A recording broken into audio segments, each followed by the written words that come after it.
This is Sporting Life. Well, welcome along to the Sporting Life Racing podcast. David Orr, joined by Graham Cunningham, Ed Chamberlain, David Johnson and Billy Nash. We're looking ahead to a magnificent weekend of racing and on some news stories as well through the next 45 minutes to an hour. But we've also got to reflect on what has been the big news story, Ed Chamberlain, the Professional Racing Association. We were talk at Cheltenham of the media blackouts. They weren't going to talk to you, the trainers, unless a deal was struck before February the 1st. No deal has been struck. The boycott called off. As the dust settles, Ed, what do you make of the PRA episode? Right. Well, I purposely haven't said anything on this for a reason, really, because it had nothing to do with me and nothing to do with ITV, even though we were obviously going to be a pawn in what was happening.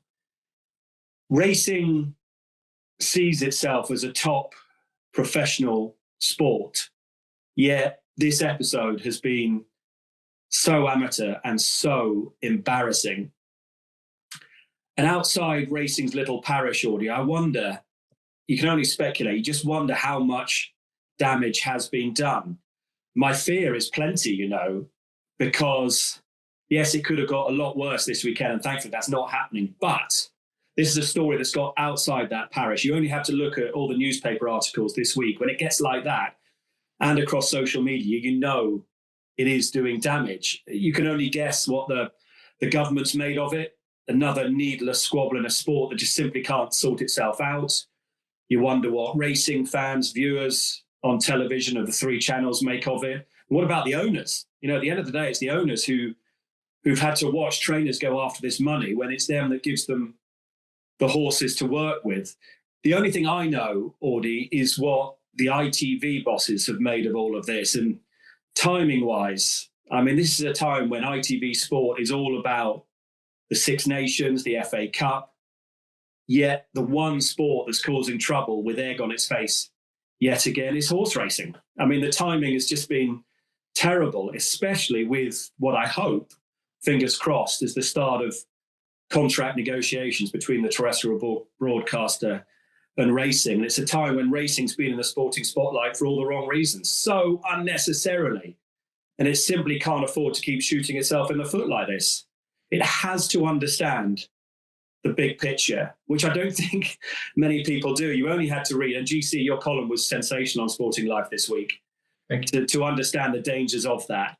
And from my point of view, we were planning a TV show this week with all this going on. And listen, I'm pleased there's no boycott. Of course I am. But the truth is I was incredibly relaxed about it. All we needed really was the trainers supposedly on strike to wear a badge saying, "Don't speak to me." And I honestly think the viewer at home wouldn't have noticed any difference. You see, you wrote a column on it. There's something on Sporting Life, the opening festival file. You can't really put into words what happened. This chain of events has just been remarkable over the last few days. Yeah, morning all. Well said, Ed. It's serious, and yet it's absolutely hilarious and ham-fisted at the same time. And I watched it develop with interest. And I've listened to Peter Saville, who's a high achiever, but he has a touch of arrogance about him. That's not necessarily a bad thing, but he makes some good points. That he is adamant that racecourses are sitting on a swag bag that's not really being made public. He's dead right that the BHA have not been a great ally to horsemen in this situation. And he's dead right that sometimes it takes an outside disruptor to shake things up. But it depends what you believe.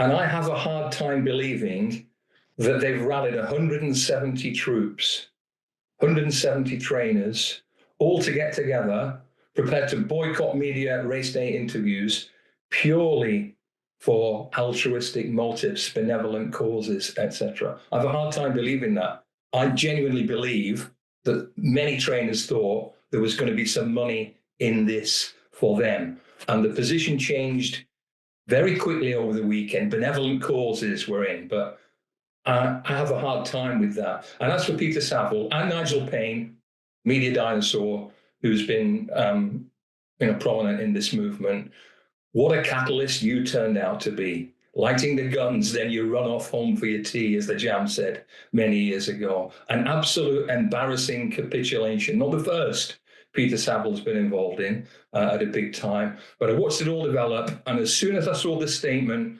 from Louise from the ROA, Racing Owners Association, they hadn't thought this through. And as soon as this statement dropped from the owners, the one group in racing that trainers will probably listen to. I know from frequent discussions with owners, including from this weekend at Cheltenham, that many do not support this. Owners continuously underpin this sport, that patience is wearing thin as their wants and needs continue to be either undermined or ignored across the sport. That must and will change. Eloquent, powerful, devastating for this mini uprising. And from that moment on, it was all over. As GC said, it became, Ralph Beckett was another key word, voice, I thought, when it was clear he didn't support it, the NTF didn't support it on the Nick Look podcast. What have you made of the event of the last few days, David? I think that you've touched on the key thing, and the issue has been how divided that the trainers have been over this. And it's all right saying that they got the support of 175 as members of the PRA. Well, I think there's in excess of 400 that are members of the NTF. And I mean, so often we see and hear, like you mentioned, Rafe Beckett and also Stuart Williams, who both of them are really good at talking about the finances of sport and how that they do feel that race courses aren't necessarily paying as much as what they probably should. So when you're hearing those two trainers basically coming out on separate sides, you really get into the heart of what the issue has been done. It's like, as well-intentioned as what the PRA's motives might have been, all they've ended up doing is dividing the trainers. And I think that's the key issue, is why it's all of a sudden it's off, because they just realised that they couldn't go ahead in the manner that they were trying to. And as Ed and GC have said, it's just been a sorry state that you just end up looking at and shaking your head thinking, of all the ways to try and make your point, if this was your best way of doing it, you really shouldn't have gone about it like you have done. Billy, one thing that struck me was that I completely designed to hit the major spring festivals, Cheltenham, 6 weeks away, Grand National looming large. Unless the Irish trainers, for some reason, decided to join the boycott, it wouldn't have made one jot to the difference of the post-racing interviews anyway, because I don't think you'll be hearing many English accents, despite Ben Linford's optimism over the 4 days at Prestbury Park. Same thought struck me, Orly. I don't know if any Irish trainers are part of that Peter Saville organisation. So yes, you could have the almost farcical situation where Ed would be talking to Willie Mullins, Gordon Elliott, all these trainers at Cheltenham, and not the Hendersons and the Paul Nichols. So yeah, it's the lads have discussed it very well there. They've much better insight into these things than I do. But as they were all saying, it just seems a bit unnecessary, and hopefully now we can put it all behind us. Billy, what you do have insight into is, if I ask you this, do Irish people, when they chat about racing, look at us lot over the water and think, Jesus, here they go again? There is an element of that, yeah. There is, but look, I'm sure you do the same when it comes to us. I mean, there's plenty of things that the British racing fans will look at what happens in Ireland and say, oh my God, that'll never happen over here. But yeah, when it comes to little things like this, yeah, there is a little bit of, what the hell are they doing over there this week? You'd never see a Ronan McNally style gamble landed in Britain, would you? Just never. Dave, we need to sign off this with a few polls, I think. Put these in the poll, if you will. 1, Dave, are trainers really actors on the stage? 2, would Dan Skelton, an actor on the stage, be better in A, Much Ado About Nothing, or B, A Comedy of Errors? 3, put this on the poll, Dave, definitely, is Evan Williams the greatest actor of them all? And 4, was the 500,000 sovs demanded designed to go to A, admin costs, B, benevolent causes, or C, shareholders bubbly? Blah, blah, blah. All are being constructed as we speak. We're going to move on. I mean, the great game. To quote the way British, another song lyric, nobody does it better, and that's the way British racing really is. We're fantastic at this sort of thing. Talking of which, wonderful weekend of racing to look ahead to now. Billy Nash, bet you can't wait. Are you coming over to Sandown for the Scilly Isles, Billy Nash? Well, it's in doubt, Dave, isn't it? So I think I'll just hold off. I might just stay here this weekend. Well, go on then. We'll stay in Ireland then. We'll start looking at the Dublin Racing Festival. So many big clashes, but so many Willie Mullins-centric clashes. Doesn't look like Gordon Elliott's playing ball this weekend significantly, Billy. Is this a problem for the DRF? The Mullins domination, he's not having a vintage year so far in the big races, but he looks stronger than ever looking at these entries. That's a very good point. That yes, it does look. I was thinking during the week, Willie won all 8 Grade 1s at this meeting last year, and I was thinking last week, well, that's probably not going to happen again this time around. But then the entries come out, and you think, well, actually, maybe he will. Now it is a slight problem, but obviously, we know how dominant Willie is at the moment over here, and in a lot of cases in Britain as well. But I suppose the one good thing about Willie is he's not afraid to run good horses against each other. So even though, yes, he's responsible for a lot of the good horses, we'll still get some really, really interesting matchups because, like I said, he let his A string take on his B and even C string. So it's going to be very, very informative. We will have some cracking racing, and although Mullins will probably have most of the winners, we're going to learn an awful lot this weekend. Let's talk about some of those big clashes. Ed Chamberlain, it's Galloping de Champ v Factor File round 3. Any chance the younger horse is going to get closer or even beat the dual Gold Cup winner at the weekend? I don't think so. Not at Leopardstown. I mean, he is a phenomenal racehorse, Galloping de Champ. We'll come on to Constitution Hill later. Sadly, for Galloping de Champ, he just doesn't have any of that resonance that Constitution Hill does as a public horse. And he probably deserves it. And at Leopardstown, he's absolute dynamite. You look at those race IQ stats sometimes, Audie, and you think a horse is accelerating at the end of a race. It's not. It's just keeping going. With Galloping de Champ, the last at Leopardstown, he seems to accelerate. He gets his head down, and he's almost unbeatable. I hope it's different this time in the sense that I hope they make Paul Townend's life a bit tougher in the race, at the front of the race, because he'll try and dominate, I'm sure. But also, where he's going to go on Gallopin. Over to that left-hand side on that tracker cam that RTE use. He'll come right over to the rail. And I hope some of the jocks try to make that harder for him. With regards to Factor File, just listening to his camp, I suggest that this weekend on Saturday is more educational for him. He got lit up last time, particularly on that second circuit. And I just think Mark Walsh will ride him differently this time. Try and get some cover as they head out for that second circuit and just see what he can do. I hope he goes to the Gold Cup off the back of this, but I think Gallopin's impossible to oppose because I just think for Factor File, I might be wrong, Billy, but I just sense there's a little bit of education going on with him on Saturday.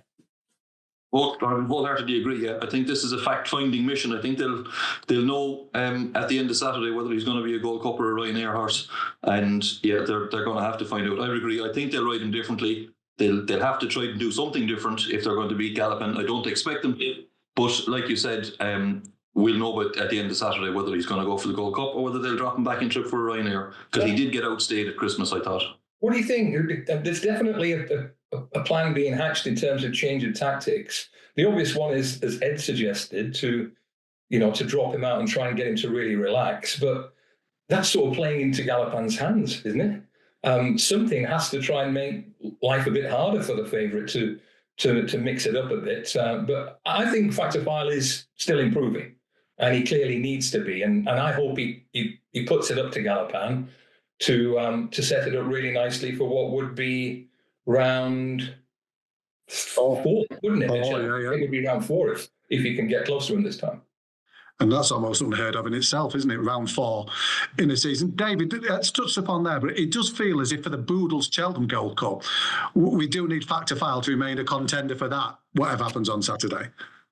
Yeah, and it does all depend on what the plans are. As Billy was suggesting, it could be that they might be prepared to sacrifice the battle at Leopardstown in an attempt to win the war at Cheltenham and possibly even Punchestown beyond. That's obviously when Gallopin de Champs has been at his most vulnerable, isn't it, at the end of the season and the beginning of the season at Punchestown. So I think it's very difficult to see how placings are going to be reversed compared to Christmas, because if they do intend to drop Factor File out to try and make him settle, all you are doing is playing into Galopin Deschamps' strengths, and he's just going to get it easy on that front end, make use of his really bold jumping, and then just be very difficult to catch from when he quickens up turning in. So, yeah, I'd be very surprised if we saw a lot different from Christmas, and I think it's Galopin Deschamps to lose again.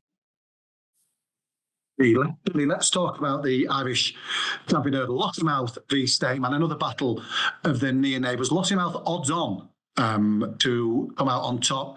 Does she deserve to be? Very good question. Probably not is the short answer, but I wonder if bookies have a little bit of an insight here. Do they know who Paul Townend is going to ride? Because I think whichever one of them Paul Townend rides is going to be sent off favourite.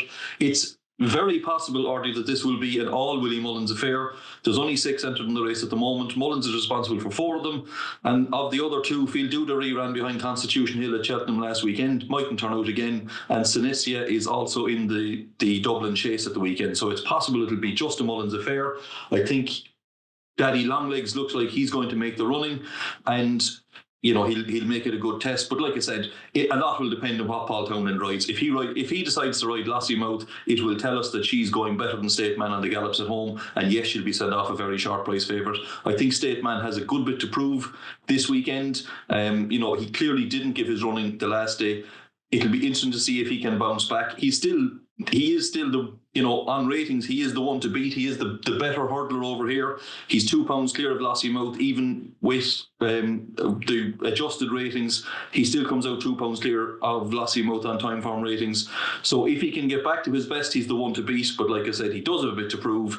And although Lossiemouth was beaten by Constitution Hill at Kempton, I'm not sure she did herself justice either. I think she's probably a little bit better than that. So, yeah, like I said, it's we'll find out a lot, but whatever Paul Townend decides to do will tell us plenty. And, I'd be surprised if he chose the wrong one, to be honest. And Audie, going back to the question you asked earlier, just imagine if this was over here, a Grade 1 of this nature had 4 Nicky Henderson horses in it. Just imagine the Ferrari. Because that's the way I see it. This is going to be 4 Mullins horses. Mm-hmm.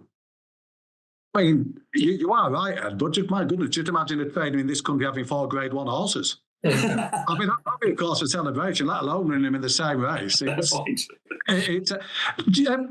going back to you, Ed, how hard will it be for Paul Townend to get off the reigning champion hurdler and a horse in Stateman who's done so much for him over in Ireland in recent years? Very, and you'll remember our Christmas podcast, because for a long time now, if you talk to people within the Mullins yard, they always say Stateman's different class to Lossiemouth. We talked about it ahead of Lossiemouth coming to Kempton, but I mean, that was a stinker last time, wasn't it? Beaten on his reappearance, Stateman, and then last time was a shocker. So, yeah, I'd be surprised now if he didn't ride Lossiemouth in truth. Do we think they'll definitely both turn up still? No. I'm just beginning to wonder, there's the Red Mills, isn't there, in a couple of weeks, and I still won't believe that they're both going to run against each other till I see them both down at the start, to be honest. He has plenty of others for the Red Mills, Jono. Don't worry. I think they definitely will turn up, yeah. I do. I'm probably a bit more forgiving for Stateman than 1 or 2 of you lads. Last time out was his first ever dull run, wasn't it? And it was a really dull run, even allowing that I think the ground was a factor. 3 minutes 45 around Leopardstown was way, way quicker than anything he's ever been involved in at that track. And he's run there plenty of times, as we know. But he was just leaden-footed from a long way out. But, really good horses tend to bounce back, and I hope he does. If they're, as Billy said, on form, peak form, if they're both on the game, it'll be a cracking duel at the straight, won't it? 7 to 4, 4 to 7 does seem a little bit too far apart, doesn't it? Particularly if you think Stateman's surely going to have the tactical edge, isn't he? There's only one way that they're going to go out with him, and it's going to be prominent, and she is going to sit in behind, and it'd be very surprising if he doesn't get first run at least. And I think even the second to Brighter Days Ahead, he was going to beat Brighter Days Ahead at the first time out this season, wasn't he? He was going beautifully, and she'd had a run. So I think he's still almost certainly as good as he was last year. Whether that's good enough to beat Constitution Hill, we'll have to see, but it's certainly good enough to give Lossiemouth all the trouble she can handle if he's healthy. Just a line on Brighter Days Ahead. Are you surprised they've decided to swerve this? It's going to be the good old guessing game, I'd imagine, through till the Sunday before Cheltenham as to where she goes at the festival as a result. Does anything surprise you with Jigginstown, Hardy? No, I'm not. I mean, this was the obvious race for her. Certainly after her performance at Christmas, you would think this was the perfect stepping stone to Cheltenham, but they've clearly decided she doesn't need to run again. Now, I suppose that was her third run of the season. Maybe they're trying to protect her with the big festivals in mind, but, she now has a clear run into the Mayor's Hurdle because there's absolutely no chance whatsoever, I think, with Constitution Hill back on the scene, that she'll turn up in a champion hurdle regardless of what happens on Sunday. So, no, not surprised she doesn't run. They've done this before. They've done this before with the likes of Apple's Jade. So this is clearly a Jigginstown / Gordon Elliott tactic. Let's now talk about the 2 mile chase. Gaelic Warrior back in action. A horse who does need to come forward from that reappearance we saw at Christmas. Yeah, very much so. And it's another one of them where you start looking at the betting. And he's very, very short, isn't he? I think, so often we get a case where if a race doesn't go as we expect it, we have to declare it as a fluke. And I think, obviously, Solness did, to a certain extent, get his own way out in front. But it was definitely a much improved performance from him. And it's backed up by the time figure, and perhaps just front running suited him really well. And he's still got the issues and negatives regarding Gaelic Warrior, regarding his performances at Leopardstown, that fact that he does tend to jump out to his left and hamper himself, jump out to his right and hamper himself a little bit. So yeah, it is very much a building, trying to put him back together and really make himself into a genuine contender to take on John Bon in the champion chase. That's it, isn't it, GC? We've got him in there. We've got Marine Nationale, El Fabiolo. Negative reports about his build-up. I don't think we expect him to be right on his A game, but we should learn more in this. Yeah, a bit like David, I was disappointed with Gaelic Warrior over Christmas. He's got it right in jumping terms, going left-handed once in the Arkle where he was punted like there was no settling day.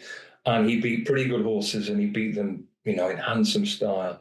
But otherwise, he still has this tendency to adjust to the right or jump quite sharply to the right. It was there again over Christmas at Leopardstown, even in the fog. When he came out of the fog, even at the last, he jumped to the right. And he didn't have an easy race. He was put under pressure and couldn't get to the winner. And Marine Nationale was only just behind him. So I think he's, in terms of running power, he's a tremendous athlete. But that jumping technique, if you're talking about taking, is he 2-1 on David? I think he is. I think 4-6. Yeah, well, whatever. Yeah. That still wouldn't be, running a mile in tight shoes to take heavy odds on when he's going to highly likely be parked out wide, jumping to the right again. In terms of talent, he's a sort of also can excite the public. He's also public have latched on to it, Gaelic Warrior, right from the days of the failed Boodles gamble. Yeah, and he was brilliant, as GC says in the Arkle. But I couldn't back him at Leopardstown after that last race. But also in my mind, he was absolutely legless, wasn't he? When he came down at the final fence in the 2-horse race with Factifile last year. I think he's opposable at Leopardstown at that price. Just struggling to find one to beat him. Marine Nationale, no. El Fabiolo, if he was fully fit and on his game, he'd be the one. But you couldn't trust him at the minute after what you say there. Solness, was that a fluke last time? And then there's not much else there. So I just couldn't back him at that price, though, around that track. Bonnie, what's your take on the Gaelic Warrior in this race? And should we be dusting the engraver, get the champion trophy out at the minute for Nicky Henderson and the team, John Bon team? Should we start the engraving? Just a small bit, maybe. But I think if Gaelic Warrior is to give John Bon a serious test in the champion chase, he's going to have to win this. I think that's the long and short of it. I'd be inclined to forgive him a little bit at Christmas. It was his first run of the season. He did apparently get very worked up in the paddock, which he has done in the past. And maybe just now with the freshness out of him, he will be able to produce a better performance. I'd certainly expect him to beat Solness, because on all known form, that was significantly better than Solness is capable of, really. He'd been beaten 25 odd lengths in the Tingle Creek the time before, so maybe the change of tactics helped him, but I'd be stunned if he was able to reproduce that. Marie National, I thought, ran well the last day. He seems to be coming back to some sort of form. I could see him running well again. I'm not quite sure he's up to this level, though. The balance of form would suggest that he's maybe a little bit short. Fascinated to see how El Fabiolo gets on. Like you said, the vibes haven't been great, but he was sent off 2-9 in the champion chase last year. Even though he jumped badly, he wasn't beaten all that far by John Bonn in the celebration chase. So he's still a very talented horse. But the long and short of it is, if Gaelic Warrior is to win a champion chase, he does need to be beating these horses. And he needs to be able to put it together, because we've seen every now and again how good he can be, but he needs to do it on a consistent basis. And yes, Leopardstown isn't his ideal track, but I think with the benefit of a run under his belt, that we should be able to see what he's truly capable of this weekend, and hopefully we do. There's a lot of assumptions built into El Fabiolo's price, isn't there? About 8-1 or so, or whatever he is. He's 3 from 3 when he's returned from 200 or more days off, and and that included, he ran to 170 on his reappearance in the Hilly Way last year. I just think I just can't get my head around this market. I just don't see why you would want Gaelic Warrior as short as he is, or Marine National as short as he is, when Solness, for me, beat him fair and square at Christmas. And I think if you can back them, the pair of El Fabiolo and Solness at something like 6-1 and 8-1, then you're going to get a real good run for your money, as far as I can see. Let's see who rides in Fabiolo, Ardy. Obviously, I'd be stunned if Paul doesn't ride Gaelic Warrior. It looks as if PRA Pass is going to go to Sandown for the Scilly Isles, and if he does, JJ Slevin, the now retained jockey for Munir and Swade, will go there. So who does that leave for Sunday, Fabiolo? isn't it? The Dublin chase is Sunday. Yeah. Oh, yeah. Sorry. Yeah. Okay. Edit that out. My mistake. But even still, it'll be it'll be a new jockey. JJ Slevin has never ridden him before, and I wouldn't say he's that straightforward, so that'll be interesting as well. But there is the possibility of soft ground, which is very important for El Fabiolo, I think. Yeah, it's a fascinating race, fascinating weekend, obviously, at Leopardstown. GC, there's a host of other grade ones, novice hurdlers, novice chasers galore, who we don't know a great deal about. We're going to learn more about. Give us one horse, GC, that you're looking forward to seeing in action over at Leopardstown. Right, there's a couple of races I still need to get through, but I'm looking forward to that juvenile hurdle. And we're going to talk about, East India Dock in a little while. Something needs to put the hand up in Ireland as a Triumph Hurdle horse. I suspect something will in this Grade 1 on Sunday, I think. And we have the rematch between Hello Neighbour and Lady Vega Allen. It was really foggy that day. And just as they disappeared into the fog, the pea soup, Lady Vega Allen was in a moderate tactical position, but she was going really well. And when they emerged out of the pea soup, she was charging home next to Hello Neighbour, and would probably have beaten him in a couple more strides. So I'm interested to see her in the flesh. I'll have boots on the ground at Leopardstown on Sunday, because I think she might be about to add her name to a pretty spicy Triumph mix. Yeah, fascinating juvenile hurdle. Ed, give us a name you're looking forward to seeing. Yeah, that Triumph hurdle's shaping up beautifully, so that's going to be fascinating to see that juvenile race. Majborough is a horse that scares me in terms of Sergino. The vibe is that he's very, very good. There's also very strong vibes about the Brian Drew horse Final Demand. Finally, I agree. That if you believe the vibes, that can't be beaten. And that 3 mile handicap hurdle used to be on a Sunday, didn't it? Where gambles are landed and all sorts happens. This year's fascinating because Meeting of the Waters, JP's horse that we backed in the Ultima, wasn't it, last season? He's number 33 on the list, and he's 30-something pounds below his chase rating. How's he going to get in? I'm not sure what the maximum is, Billy. But there's going to be all sorts going on before Saturday to see whether that horse can get in, because he could be an almighty gamble. Yeah, he's 11 pounds out of the handicap as things stand, Ed, but the weights will rise. I think they'll rise at least 5 pounds. And if for any reason the top weight came out, he probably won't meet and greet the current top weight. If he came out meeting at the Waters, all of a sudden would find himself probably in the handicap proper. But even as things stand, like, he's rated 112 over hurdles, which is ridiculously low considering he ran off 149 in the Paddy Power. I think they'd be tempted to run him from 5 or 6 pounds out of the handicap with a 7 pound claimer. He'd look absolutely thrown in down the bottom there. So yeah, he is a fascinating contender. That 2 mile Grade 1 novice chase on Saturday, talk about a clash of the giants. I wish they had the scales near the paddock at Leopardstown. Il Atlantique is a monster. Majbra is huge. And that Billy, the horse who won at 150 to 1, Janelle Lapin, yeah, he looked like an absolute brontosaurus. That's the word I was going to look at. That'll be it. I've never seen 3 bigger horses all going against each other at the same time, I think. Yeah, Janot Lapin is massive. I think there's some people are saying he's the biggest horse in training. He's over 18 hands, I believe. He looks enormous. So yeah, it'll be very interesting to see him up close and in the flesh, as you say. Do you remember that Paul Nolan horse a few years back? Was it Jean Carl or something? He was a hell of a beast, wasn't he? Yeah. A genuine battle of the heavyweights in that novice chase. David, give us a horse you're looking forward to seeing at the DRF. It's less so one individual horse and more a couple, because hopefully, it'll make for a real good race. But it's the Mullins pair in the Brave Inca. Now, the Brave Inca, since going back even before the DRF, this has been such a key trial to the Supreme and the Bear in Bingham down the years. So I think seeing Kopek de Boards against Cade de Tai, I think, is a real interesting matchup. And Cade de Tai in particular, I think, when the horse that won the other day in the McManus Silks, Mullins was very keen to start saying, this one is definitely going up in trips. I just wonder if they're looking towards whether Cade de Tai could end up being supreme bound. And obviously, Kopek de Board looked really good at Leopardstown in terms of what he did galloping. Got to brush up his jumping quite a lot, but get the impression... obviously, he's got Salvatore Mundi already, but I think he's going to be showing that he's got a pretty good second string to his bow with regard to Supreme after the Brave Inca. The horse who Kate Doughty was driven firmly out to beat in that maiden hurdle at Christmas, Cocktail de Van, was well beaten the other day, Billy, behind Kawabunga. Billy, I want to go off piste a little with you. Henry de Bromhead, Rachel Blackmore, it's not going great at the moment. Now, they have had a lull at this time of year in the past, but the strike rate's down, and Rachel Blackmore is apparently not taking any outside rides.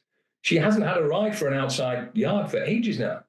It's, I hadn't actually thought about that, but now that you say it, it does make sense. And for someone that, I don't know, was it last year, but certainly the year before, I think she had more outside rides. Like, she rode for more trainers than any other jockey in the country. So yes, outside rides are certainly used to be a big part of her thing. But look, she did have a very bad fall. Maybe she's looking after herself a small bit. But yes, the farmer of the Bromhead horses would be a slight concern. He had a good Christmas, but since the turn of the year, things have not been great. He's had a couple of winners here and there, but there have been a few notable disappointments. So it'll be interesting to see how they get on over the weekend. All right. Before we leave the DRF, Billy, one horse for you that you're looking forward to seeing. Here we go. Pens at the ready. We've mentioned loads of them already, but one filly that I have mentioned in the past, I'm not so sure how strong the Mullins bumper division is at the moment. He doesn't have any real standout, but he might have come the end of the weekend. I was hugely taken by Future Prospect when she won at Fairyhouse. Now, I'm really looking forward to seeing her going this way around, because she hung badly left at Fairyhouse, still won very easily. Form has taken a few knocks since, but I think she's very good. I'm really looking forward to seeing her. And keep an eye on the Liffey handicap hurdle. There's a whole load of horses in there that have had 4 runs over hurdles. They need 5 to qualify for Big Cheltenham handicaps, so that'll be a fascinating one. Video that and watch it back 4 or 5 times. That would be my advice. You old cynic, Billy. Let's talk about the Virtue Bet Silly Al's novice chase. GC, there's only 7, but it's a really, really strong renewal. And it struck me, the turn has been removed. Least grade 1 and the entry grade 1 suddenly become very important for these 2.5 milers. Absolutely. Yeah, and it does look a good quality race. I've been impressed by on PRA Pass. Always because of the stars that live a few doors away from him over the last few years. He's always been a little under the radar for such a high-profile horse, but we know how good he was over hurdles, and he looks like he's going to be just as good over fences. So he's a major player. He's probably just got slightly better form than Django Bai, who looked really good at Cheltenham, first time out, beating Colwell Potter and Springwell Bay, who's polished the form. Handstands is well regarded and seems to be clicking. So I think the market's probably about right. In fact, actually, no. Django Bai, I'm a bit surprised he's favourite just ahead of on PRA Pass, because if he rocks up with his A game, he's a proper Grade 1 horse. We know that. Are you pleased with that? If the piece of the ITV show, is it the Silly Owl? Are you pleased with the entries? Is it a race that's exciting you? Yeah, it's okay. Yeah, it's not too bad. I mean, Okay. PRA Pass is. I wasn't impressed with him GC first time. I thought he was much better second time around, but I think he's still got some question marks to answer in the jumping department, particularly around Sandown. Django Bay's been excellent. I take him as the better jumper of the two right now. Khalif de Burle could be there. Handstands, yeah, it's all right. It's a race that sometimes struggled at this time of year, but that looks okay to me. Well, okay. We're looking forward to the Silly Owls, obviously, Chase. I'm going to say that, Ed. There's rumours that Imperial Pass might not be a guaranteed runner. They might stay in Ireland, but they would. That would be a big blow. It would be. They were only on Twitter, or the artist formerly known as Twitter. Nothing I've heard. Let's look back now. Let's look back at Cheltenham Trials Day and the action on the track. There was more drama off it, but there was plenty of really, really good stuff on it. David, Constitution Hill, who's £27 clear on time form, did everything you expected bar the final flight. Where were you with Constitution Hill heading into the champion hurdle? He's obviously, I mean, I can't say anything that's particularly interesting, I'm afraid, about him. He obviously goes there as the one to beat, but I do think that there is a chink there that is potentially, you're not going there like you were 2 years ago, expecting it to definitely be a procession. There are still a couple of issues there. I mean, he's got this time form rating of 177, but that does come from... The 177 actually comes from his Supreme. He ran to 175 when he won his champion hurdle. But, he won the Christmas hurdle in 2023, running to 146. He only run to 162, winning it this year. And he only needed to run to 143 last year. So he's got this really big rating that suggests he's,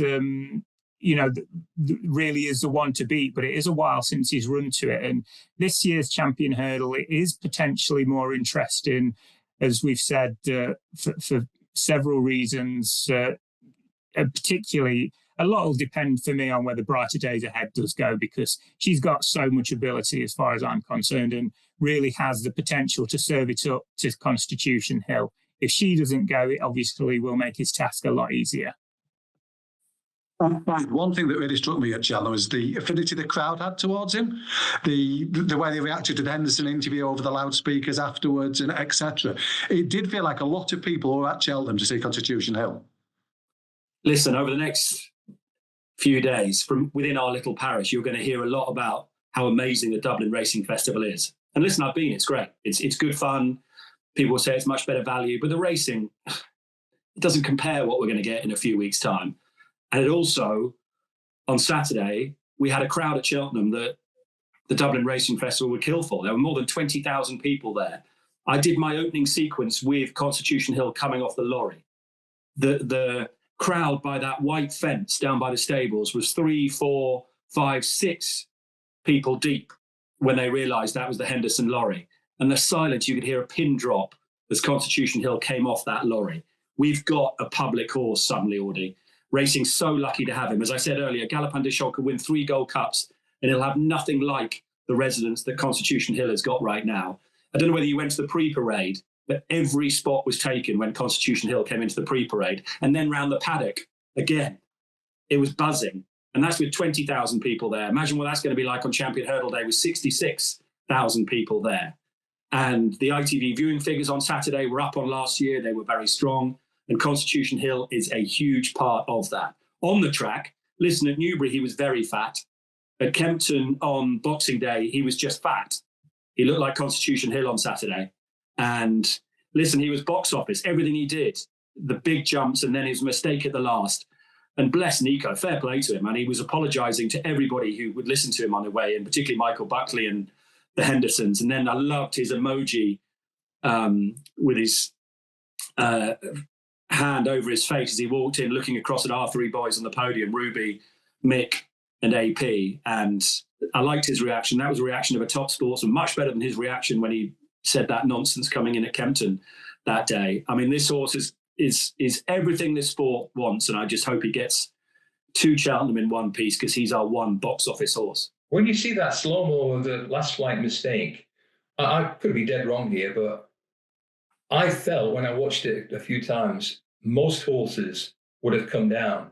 When you see how he got his legs out so quickly to recover from the error, it was tremendous athleticism. One point I'd like to make, on a reserve judgment about the Champion Hurdle until I've seen State Man and Lossiemouth bang heads, hopefully at the weekend. But points to make for this year's Champion Hurdle. Two horses, arguably the two biggest dangers to Constitution Hill on March the 11th. One of them will be running 70 minutes before him in the Arkle and lives a few doors down. And one will be running about 90 minutes after him in the Mares Hurdle, brighter days ahead. So the bar is at a fairly vague level at the moment, and it's now up to State Man and to Lossiemouth to throw down their markers. I just don't see it like that, GC, personally. He's got a hole in him, Constitution Hill. But if he's at his best on Champion Hurdle Day, as much as I love Sergino as a hurdler, he's not Constitution Hill. This is a freak. He's not the old Constitution Hill, Ed.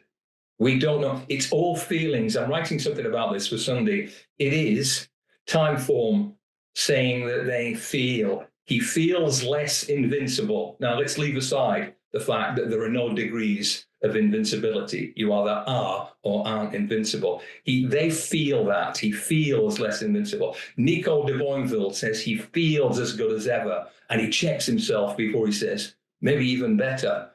And Johnny Deneen says he feels like he could be the lay of the century. And it is all feels. It's all feels at the moment in terms of what rating he might be able to run to next month. Port BC East India Dock. He won the JCB Triumph Hurdle Trial. He's second favourite for the big race in March now. And plenty of people think he should actually be favourite ahead of Lalamba. How impressed are you with his progress? Very impressed and very annoyed that I haven't backed him before last weekend, because he put down a really, really strong marker for the Triumph Hurdle when he won at Cheltenham before Christmas. And he was every bit as good, pretty much the same at the weekend. So he's done it not once but twice, at the track and over the course and distance effectively.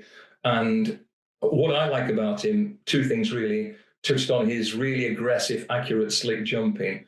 But in terms of the battle with Lulamba, if Lulamba doesn't go for the Supreme, which is a possibility, he's really battle-hardened, not just from hurdles, but from plenty of runs on the flat. And I like that, because Lulamba, for all that he's a tremendous prospect, he's only had 2 races, hasn't he? Is that correct? Yeah. I just wonder, the Lulamba to the Supreme angle, isn't Salvatore Mundi a big issue in a way of that? Why would the Donnellys, if you've got 2 aces to play, chuck them both in the same hand? It just very good point. That's the one that's probably. They've obviously put him in it for a reason, though. It's obviously a consideration, and Henderson said so again on Saturday. Billy, what did you make of East India Dock? Good time form number, hasn't he? Form number, and loads to like about the performance. Yes. If I was sitting on a 25 to 190 post voucher for Lulamba for the Triumph Hurdle, I'd be happy enough. But apart from that, he should not be favourite. East India Dock should be favourite for this race, Ardy. He has run to a huge figure. He's well clear on time form ratings. I think I saw the other day that Goshen, who should have won the Triumph Hurdle the year he fell at the last, is the only horse in recent times to go to a Triumph Hurdle with a bigger time form rating than the one East India Dock has at the moment. And East India Dock is only a pound behind Goshen. So he has done everything that you'd want a Triumph Hurdle favourite to have done. I agree with GC. He's battle hardened. He jumps really well. He's by far, for me, the standout in this division at the moment. we'll see a contender emerge over here at the weekend, be it Hello Neighbour or one of the Mullins horses, Lady Vega Allen or St. Lucy, but they'll have to go a fair bit to beat East India Doc. He's very much the leader in the division as far as I'm concerned. Lads, can I just mention the runner-up from that race? It was all headlines about East India Doc, understandably, but if you're looking for a Boodles, is it still Boodles, a Fred Winter juvenile hurdle, that horse Stencil caught my eye. He was beaten 10 lengths, so he's going to get a mark in the low 130s. But East India Doc had that entire field on the bended knee coming down the hill, apart from one horse who was still jumping well and travelling strongly, and that was Stencil. Now, you remember that Noel George and JP combined with Milantino, who was second, was he second to Burdett Road on Trials Day last year? Might have been third. He went off 100 to 30 favourite for the Boodles last year, and he got steamrolled by a host of Irish horses. But this looks a different type of model altogether. He looks a real smooth travelling, good jumping athlete, and he'll have pretty close to top weight in the Boodles, I would think. But he caught my eye at the weekend, Stencil. I think GC could be the Arkle next year, could get the points out for Stencil. Oh my God, in the paddock. Yeah, that's what I'm telling you. Everyone was blown away. I mean, if you put those two together, you can see it in the race. I mean, Stencil is an absolute stunner. He's a big chasing type, and East India Doc's that little terrier who was really impressive. He's the little pro. I think Stencil was massively eye-catching, and I think he'll be some chaser next year. I'm not sure about the Boodles this time around, but I mean, the winner, which way do you go, Audie? You've got the ready-made Triumph Hurdle horse there, or you've got all the potential of Lulamba against him. It's a proper matchup, that. Yeah, fascinating, isn't it? Just a quick line, Lon Press saying the Betfair Cotswold him and Stage Star served up at Thriller. Yeah, it was really good to watch because the two jockeys really turning in. Cobden looks through his legs, he looked round twice, you think, wow, this is interesting. But then Lon Presse, hands and heels from Charlie Deutsch. If you wanted a prep ride, if you like, for a bigger target down the line, Charlie Deutsch was sensational on Lon Presse. I hope they go to the Ryanair with Stage Star, because you do well to see a better round of jumping at Cheltenham than Stage Star produced. But you just leave with a nagging feeling that's just miles behind what Galopin Deschamps can do at Cheltenham. So, yeah, nice performance, probably the best of the home defence, but I'd be very surprised if he can shake up the Gold Cup favourite. Agreed. I only realised this morning that he was getting £4 from Stage Star as well. Ed, that was a beautiful interview, Alice, with Charlie Deutsch. You know, for a casual viewer, when he compares it to, he said, it's like someone who's got a flash car, a sports car that they only bring out the garage at the weekend, and you're looking forward to driving it on a Saturday. He said, that's how I feel about this horse. Really. He's such a lovely fella as well. When he mentioned cars, I was thinking, oh no, Charlie, don't do that. Yeah. But as you say, it was beautifully described. And Andy Edwards' madness as the owner, again, just adds to it all from a terrestrial TV point of audience, how he'd spoken to him before the race and everything was fine and he'd never known him so relaxed. I mean, it all adds to it. But as you say, Charlie Deutsch is having a fabulous season in and out of the saddle. David, if there's one horse from Trials Day, I'm desperate, not for no financial reason whatsoever, to win at the festival. It's Potter's Corner, just for the fact that the world is right now berating the Twiston Davises for having run him. Change of plan. How dare they run a horse between December the 26th and March? I think they're convinced he'll bounce back. He might just have bumped into one as well, mightn't he, David, in that race at Cheltenham? Quite possibly, yeah. I think most of the issue that people have got is less the fact that they ran him and got beat. It was more that he was A1 before the race, and then the excuses came for when he got beaten afterwards. I think that was what most people were getting upset about. But like you say, he's probably run into one in 6 Mile Bridge who has potential to go and run well at the festival himself, and who was giving £5. So, it's just one of them things. But I don't think they'll be too disappointed if they think that they've got a little bit more to play with if he wasn't quite as cherry ripe as what others seem to think he should be. I was really disappointed with him. I thought he looked overmatched in the paddock, and in the race I thought he was really playing laboured. Willie Twiston-Davies said he still wouldn't swap him if you can. I'm still waiting for the first person who would swap one of the horses, but there's a few horses I'd swap him for now, Potter's Charm. To be fair, that would be an interview worth paying for, wouldn't it? A trainer saying they would swap one in advance. I'd stick a few quid into the pot for that one.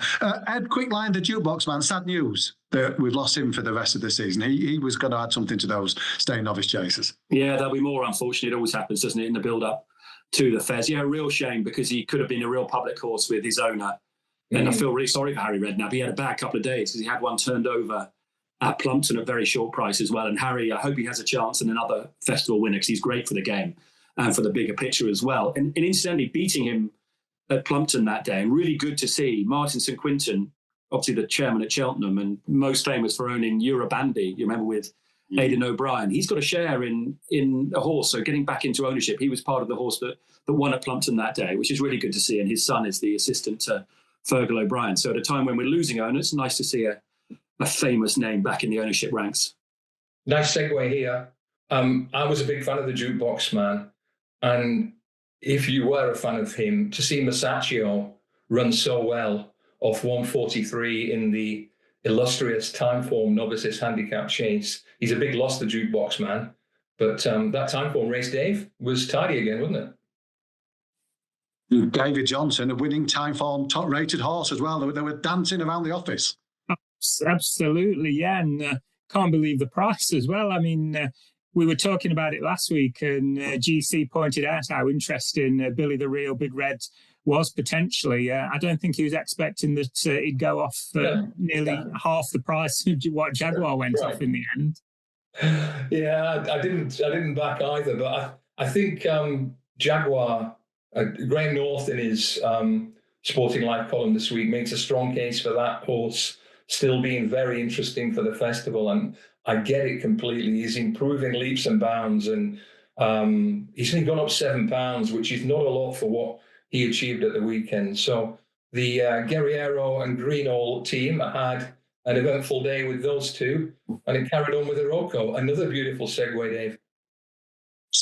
Perfect. Thank you, JC. We had two runs at the weekend, Ed.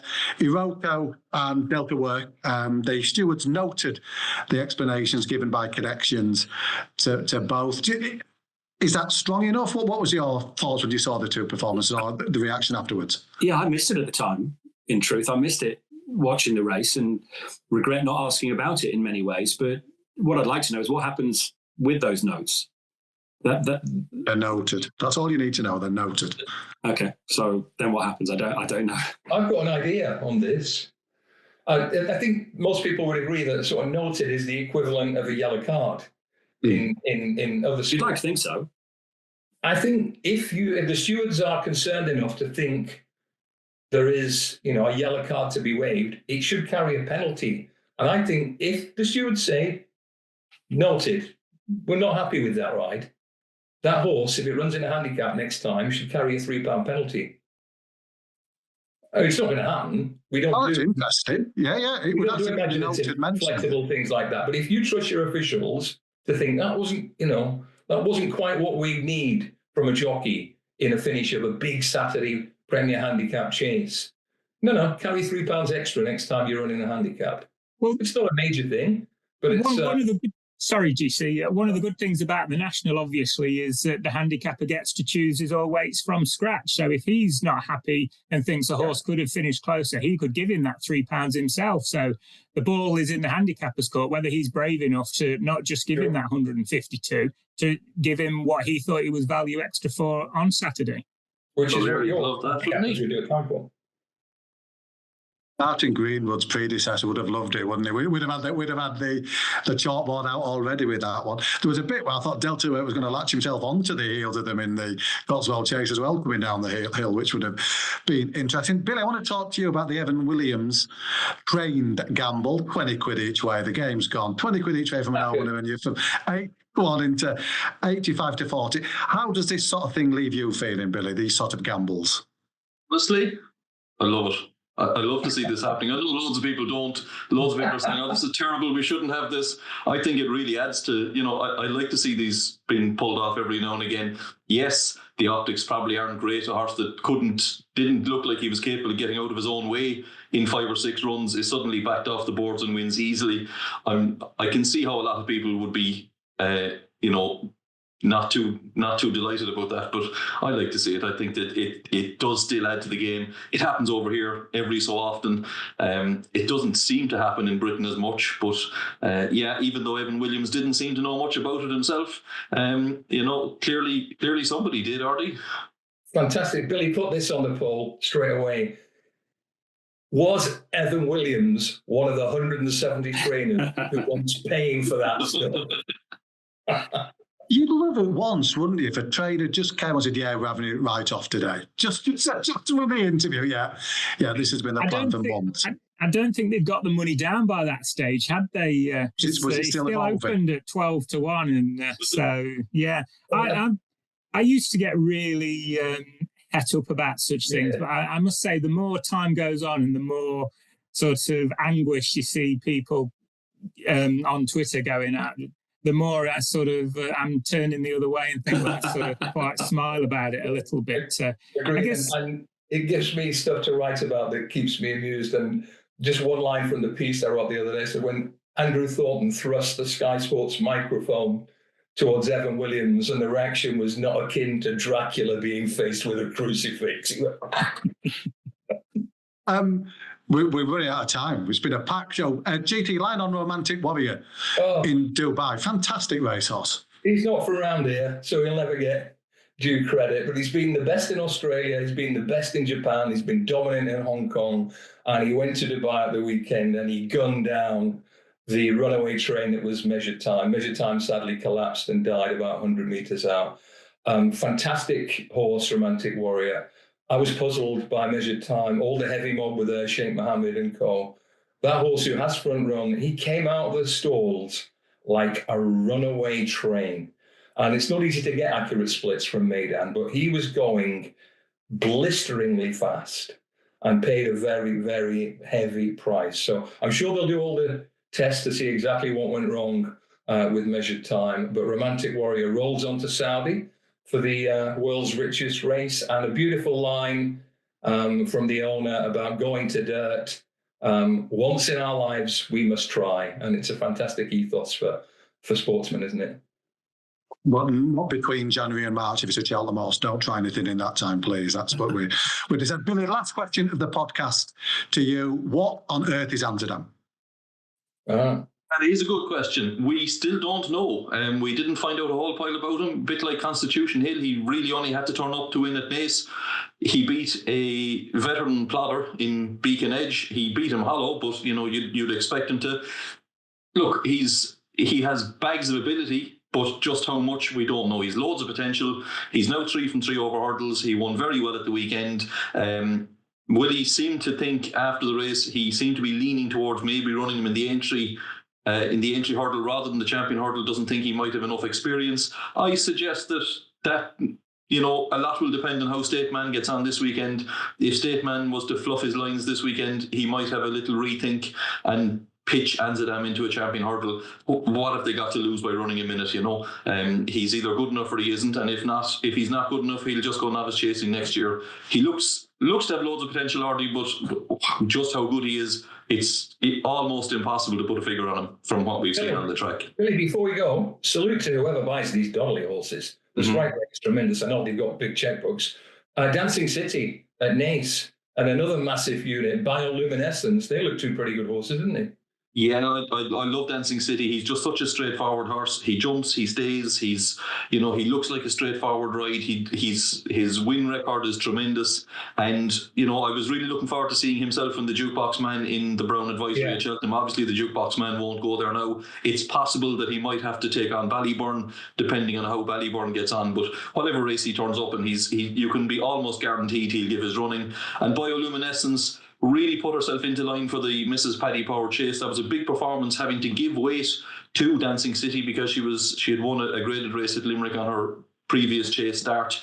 But the one note of caution with Bioluminescence is that I think soft ground is vital to her. She's a big unit, and they've never run her on anything worse than soft ground, and that was Limerick soft, which is heavy everywhere else. So, I'd if you are thinking of backing her for Cheltenham, and I'm sure plenty of people are, I would just hold off nearer the time until they see what the ground is, because I think it is vital to her.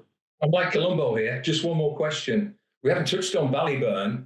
Are we all agreed that we can take for granted that he'll put it all together this weekend? Because he got one on the chin at Kempton, admittedly over 2 miles, and he was very lucky not to come down at the final fence. He was, yeah. Yeah, it'll be interesting, but I do think going back up and triple really suit him. I'm hoping we get to see the real Ballyburn this weekend. I think we will. Yeah, as well, it was Sagino that he ran into, wasn't it? Yeah. We can't say that Sagino's the second coming if we're then 100%. saying that it's only Bally, he was giving £6 as well to him as well, wasn't he? So I'd be very surprised if Ballyburn doesn't get himself right back on track at the weekend, yeah. Rico. Dave, I hijacked the last 5 minutes. No, I did, Keith. I've been able to catch up on my emails. It's been much appreciated. I'm back up today. Thank you to JC, to Ed, to Billy, David. We'll be back next week for a deep dive into the Scillies Isles, and we'll find some time for the DRF as well. Tremendous racing this weekend. So much to look forward to.